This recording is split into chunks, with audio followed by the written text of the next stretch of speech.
El Dossa és un altre dels clubs que participa amb el projecte Integresport del Consell Insular.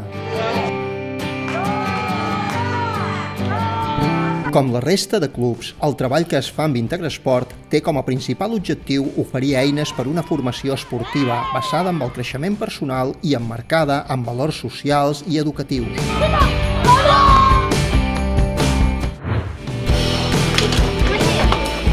Han sortit molt nerviosos, han sortit sense estar posicionalment col·locats i el que ens interessa és estar a puesto. Els tres camins ens duen a anar a tope, vale? I descansar ja descansarem avui cap vespre o demà.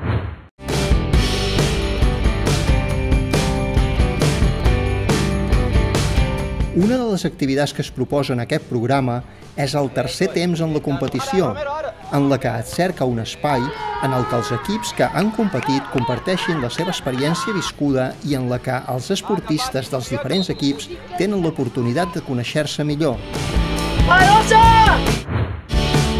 La competició ha de ser un espai més d'aprenentatge.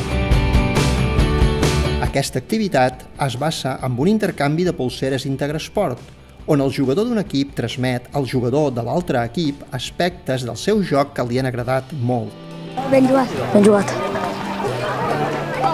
Amb aquest gest, el Dossa fa un altre gran pas al fet que la competició no sigui només un resultat, sinó una eina de l'esport en el creixement dels joves i les joves de Menorca.